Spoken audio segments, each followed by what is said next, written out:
This is part two of the continuing conversation about hostile work environment, toxic work environment, harassing work environment, bad manager, bad management skills. So, in previous videos, I talked about each of those separately. Toxic work environment, what is it? What does it look like? Bad managers, things that managers can do. Again, we want to balance this thing. So I wanted to come and kind of tie those two together in this video, but also talk about um, how does a good mentor play into this whole scenario.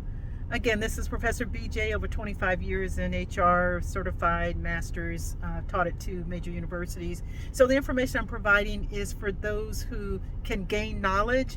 Again, if it's of no value to you, keep scrolling. But my messages, in my mind, are geared towards young people that have never, maybe this is their first real job from college to the workforce, or if they're from high school, going directly into the workforce, or from a trade into the workforce, how to navigate some very complex situations that occur.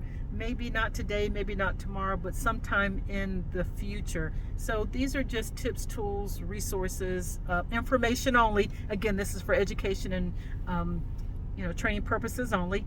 And so I wanted to provide, just based on my personal and professional experience, some things that I can recommend, suggest.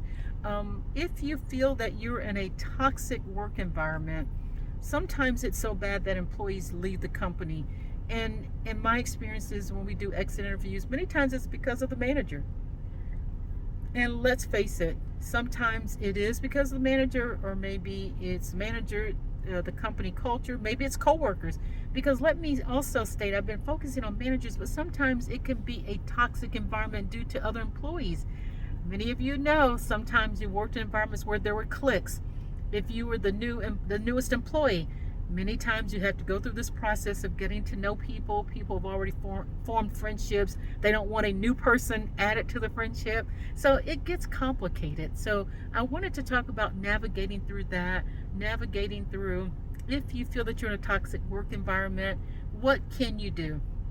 What I would recommend: first, go to your HR department, discuss those issues, because they're the trained professionals like myself.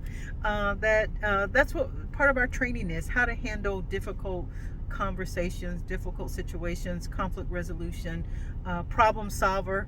Again, not everyone likes HR. I know that to be true, but there are still some good HR departments. There's still some good HR people. I'm always going to defend my profession because I've invested a lot of time, money, and effort in being the best person that I can be. So I will always do that every video. I'm always going to be one of those people that I think that I am good at what I do. I take my job seriously and I advocate for others. It's not always about the company, even though there's an interdependency. Companies need employees, employees need companies. We need each other to survive, and that's the bottom line. Literally and figuratively, we need each other. But I would say go to your HR department. Also, find a mentor. Find someone in your company, organization, no matter what type of company, big corporate company, nonprofit, federal, state, whatever your company is, or the makeup of your company. Find someone who is a leader. Find someone who you respect, who is respected by a lot of people. Maybe you've seen this person, maybe not personally, you've not introduced yourself, they've not been introduced to you, but you're at a company meeting. I don't know, companies still do, some companies do the all hands on meeting quarterly, where you talk about how the state of the company. You have, lunch and learns, just all different types of ways that you meet leaders in your company. You may be in a different state, maybe it's through Zoom. Maybe they come do a on-site visit. Boy, don't we love those. So at any rate, seek that person out. Go to that person privately. Again, leaders are busy. We're busy as individuals. The right way, again, my recommendation, you don't have to take anything that I say here, but again, these are just from my experiences, recommendations. It's free, so you haven't lost anything. Send an email and just say, introduce yourself. Hi, I'm such and such. I'm in this department. I saw you at the last company meeting. I see that you're one of our leaders through our newsletter. However you came to know that person. I would love to schedule about 15 minutes on your calendar when you have time, maybe over the next week or two, because you don't want it to drag out too long. So you just tell them, hey, and then, they may say, what is it about? And just, tell them you want to talk about leadership. And when you get to the meeting, again, just say, I really value you. I respect you.